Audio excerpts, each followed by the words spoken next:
Hey guys, it's my first live video with my new hair that I had cut yesterday. And I've just been randomly inspired to come in and talk about this particular topic right now. Actually, I just realized I'm wearing my headphones and it's not friggin' plugged into the computer. That's smart of you, Carissa. Plug there. Hi, Sarah. So just a really quick shout out as well before I dig into this. So many people, amazing people donated towards the shaving my hair off cause that I did yesterday. So I just want to say thank you to that, and especially to Jessica Brigo from Be Indulged in Ipswich, who donated these amazing eyelash extensions and tattooed my eyebrows. They are still very, very fresh, so they will fade and look more natural as they go, but I love them so far. And to Cassandra Barry and the team at Diamond Cut, also in Ipswich, Queensland, who did my hair. Just so grateful to you guys. It was such a great experience and I love it so much. Hey Larissa. Everyone keeps calling me Ruby Rose. I don't even look like her, but the hair's similar. But yeah, like it's so pink and amazing and shaved, and I can't stop touching it. It feels so cool. That was the thing I was most looking forward to. I'm like, I love the feeling of shaved heads, and I just keep just literally touching the back of my head like all day. So it's pretty cool. I'm still learning how to style short hair and how to do it, what to do with it and all that kind of thing. I have no idea. I've never had short hair before. So I was at boot camp this morning running around. It was like fluffing around in the breeze. My head was getting like wind on it, and I was like, oh God, these are all very new sensations. But yeah, it's cool. I like it so far. It'll probably take me a bit to get used to, because every time I see my reflection or whatever, I'm like, what? Who is that? So thank you so much to everyone. And I had to talk about this topic just because it was being inspired by a couple of posts that I've seen by a few people over the last couple of days. And I know I've talked about this before, but maybe not in as much detail as this. And that is the fact that you do actually get to choose your emotions, and you get to choose the way that you feel about everything. Now, most people, this is something that you learn, or that I've learned through my, self-development journey and spirituality journey and that kind of thing. Most people don't think that they actually control their own emotions, and they tend to blame things or people on the way that they feel. I know I've been so guilty of this in the past myself, and I know it is so common. Most people say, this client did this, it made me feel like this, my husband did this, or my girlfriend did this, or whatever, or my mum said this and now I feel this way, this person makes me so angry, I'm so frustrated because Facebook ads aren't working for me. Like, so many things that people feel a certain way, and they blame that on external sources. Now, if you want to really change your life, thanks Melina, if you want to really change your life and take control of your life and take full responsibility for everything in your life, which I highly suggest that everybody does, because it's the only way to get whatever you want in life and to actually be in control of your own life and feelings, then you need to take responsibility also for your emotions, your feelings, and your thoughts, as well as your actions, behaviors, and results. And so a really good example of this, and I've been practicing this for many years now, like at least probably 4 years I've been aware of this and practicing it. And so I feel like I really am in control of my emotions now, and anytime I feel a certain way that I maybe don't want to feel, or that it's a negative emotion, I'm aware of how to flip that around and get out of it. Yeah, the blame game, nobody wins. Nobody wins the blame game. Don't play it. Just say no. I refuse to play the blame game anymore. And it really does come down to self-awareness. Like, you have to just start catching yourself whenever you do that. So I want to talk a little bit about a few certain emotions that I see the most common. One might be people getting angry at someone else, or even at yourself, or even at nothing at all. One might be getting upset or frustrated because something's not working for you, or it's taking longer than you thought it would, or something like that. Now, the most important thing to realize or to remember, thanks, Jessica, thanks, Larissa. The most important thing to remember is that feelings and emotions, like the way that you feel at any time, is caused by the thoughts that you are thinking.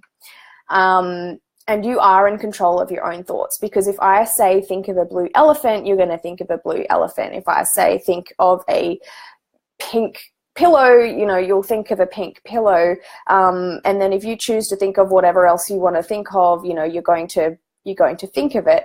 So when Melina says, that's me today, I'm feeling shit, it's a quiet week. So that's a good example. You might be saying it's a quiet week, so I feel shit, but that's not what's causing the feeling that you feel. You're feeling that way because you are thinking negative thoughts about the quiet week, like, what if there's no money, I can't pay my staff, or I'm unsuccessful, people don't like me. Maybe, like, I don't know if those are your actual thoughts, but they could be thoughts that are causing that shitty feeling. And so the opposite of, like, you just first of all have to acknowledge that, and you have to know that. And so in order to change your thoughts, basically immediately, you have to change to thinking positive thoughts. And so many people say things like positive thinking, but they really don't narrow it down to like exactly what positive thinking really looks like and what it really is. I keep going to, like, this camera webinar, the webcam thing is in reverse, so I keep going to go that instead of that way. I want to do the fringe.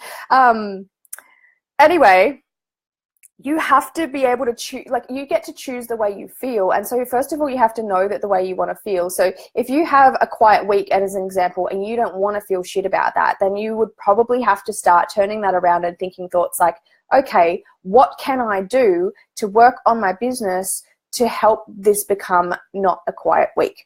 And then start thinking those kind of thoughts, thinking what's possible, daydreaming about how you would like it to be versus how you don't want it to be, because you absolutely do attract what you focus on as well. And if you are constantly thinking about, shit, I have a quiet week, or clients keep canceling, or I have no money, then that's continually what you will attract into your life, basically. So not only do the thoughts that you think affect your feelings, they also affect your results. Thank you, James. And so if you're like angry at someone, as an example, like if someone, a partner, a team member, a client does something that you get upset or angry about, it's because you're thinking thoughts like, how dare they speak to me like that? How dare they treat me like that? I don't deserve to be treated like this, or that hurt my feelings. That's not right, or it conflicts with something. But you feel angry because usually it's because your ego, your need to be right, your need to be better than, is like bubbling to the surface, and you start to kind of, want to be the one that's in control and that kind of thing. But that doesn't help anyone. Like, being angry doesn't actually change anything with anyone, and it's just causing you all kinds of distress. So the best way to get over anger is to kind of just accept the fact that you can't control people, and to look at them from a perspective of, and often when people do things that upset you or trigger you or set you off or make you angry, it's deep down, it's because there's something you don't like about yourself that they have brought to the surface, or something that or maybe you don't know that you've done wrong, but that you are doing that you could improve on or do better. Or if someone does something that you don't like continually in a relationship, as an example, if deep down you stop and take a look at that, it could be something that you are doing yourself that makes you angry about yourself, and so you're projecting that onto other people. But it all starts with thoughts. So sometimes you can make yourself angry when nothing's even happened, just because you start thinking about something that someone said or something did wrong, like even if it was years ago, and you can kind of create an argument with someone in your own mind that doesn't even exist, and you start to get really angry. Like, that's proof that your thoughts control the way you feel. Sometimes you might have a scary dream, or a dream where someone does something bad and you wake up feeling angry or upset. I had a weird dream, nightmare type thing last night where I woke up really, can't remember how I was feeling now. I can't really remember it, but it was strange. But, so it's all in your head. It really all is in your head. And I think the best thing to remember is that if you want to feel good about things, or you just want to stop feeling frustrated, or you want to stop feeling angry, and you want to, you know, because those feelings are just, they really are kind of pointless unless you use them to fuel you to do things or make changes. Like, you could be really angry about something, but that actually inspires you to go and improve that or make a change. Like, I know sometimes if I'm feeling really stressed or frustrated about something that's gone wrong, that can actually push me to like work really hard to improve that thing or fix that thing. So you can use negative emotions for good things if you're conscious of them and do it the right way. Jessica said me and Taryn could be sisters with the hair. Yeah, I kind of was inspired by Taryn's hair. Although she's grown hers out now, so we're swapsies. But where I was going with this was the opposite of negative feelings, like the opposite of anger, the opposite of fear, the opposite of frustration, the opposite of jealousy, like anything that's and what's classified as a negative emotion, the opposite of that is always gratitude and love. And that's basically it.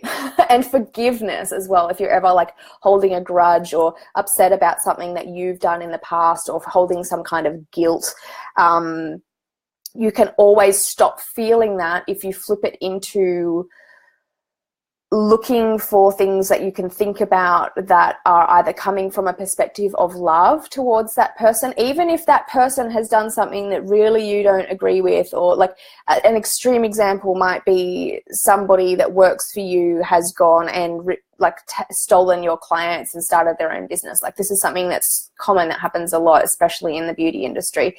A lot of people get really pissed off about that, really upset, really like resentful, really, I can't believe they did that to me. And then they have trust issues and they don't trust anyone else in the future. And they're just like angry and they want to bitch about them. And it just like is this spiral of negative feelings.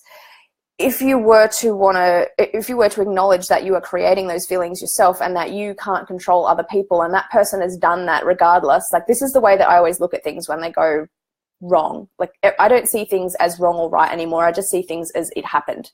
So if something happens and you can't do anything about it, you just kind of accept it. And yes, it might be upsetting, but the only way to look at it is, though, I can choose to be grateful for that person for removing themselves from my life because they were wrong, and this gives me now an opportunity to go forth and improve this in the future and attract better people into my life or business, and to look at where I can improve in order to make sure that this doesn't happen again in the future. And I know that they are acting out of their best interest or at their self-interest, which is how human beings act in general. Everybody's like, you can't stop people if they want to start their own business from going to start their own business.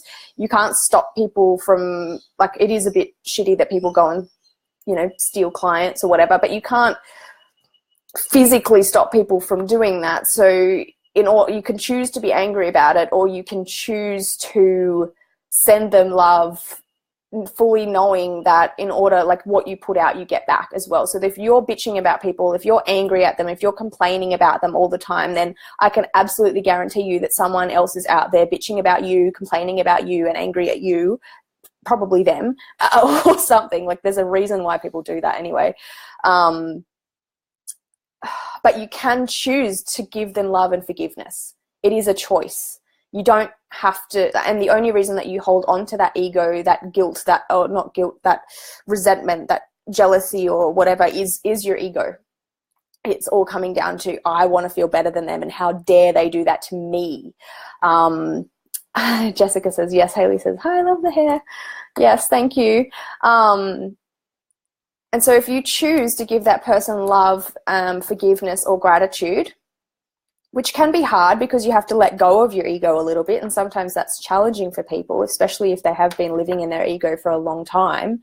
But you then you can just give up those yucky feelings, and it's such a waste of your time. Like, any time that you were sitting around thinking about how angry you are, how upset you are, or venting on Facebook posts or complaining to people. Like, sometimes it does help to talk things out. I know that, and I do think that that's a good thing as well, but it is a waste of your life sitting around and feeling those things if they're not taking you forwards to where you want to be. So that's kind of, if you're watching this, or whether it's live or if it's the replay, can you just let me know if that makes sense, and if you feel like, you know, you can choose to now move forward in your life a little bit the next time something negative happens, or the next time someone upsets you or does something that isn't right by you. Like, you don't have to go down that path of being angry and upset. You just don't. You can choose to let it go. You can choose to move forward with your own life. You can choose to learn from it. You can choose to send them love and forgiveness. Yeah, it's all up to you. So that's what I wanted to share today. I feel like a lot of people need to hear this. Even things like fear, if you're ever scared of anything. I was so scared of putting my, you know, insecurities out there about my hair. I was so scared of shaving all of my hair off. But when I flipped that around to looking at it from a perspective of love, as to how can I use this situation to inspire or benefit others, by, you know, talking about it and raising money for a good cause from doing this and doing something that I was so afraid of, you basically remove the fear, because you know you're doing it from the perspective of love. So anytime you are afraid of anything at all, just understand that the opposite of the opposite of fear is love. And if you can be brave and vulnerable enough to step into that space and let go of your ego for a little while, you can change your entire life and your whole future from this point forward. Charlotte says, I needed to hear this. I started out my own in November. There is now a franchise salon opening around the corner very soon. But yeah, hearing that really helped. Thank you. Yeah, and anytime, like, if you're starting to think about your competition in a negative sense, like, I know so many people do this. They think, oh, that person's, and they bitch about their competition and they put down them and they talk about how people, you know, doing things wrong or whatever. Like, it's just a waste of your life, like, unless you genuinely enjoy being a bitch. Like, some people I know just love being shit stirrers, and the thing is, that can be such an addictive way to live, because it fulfills your ego, and your ego likes to be boosted. So that's why people do that.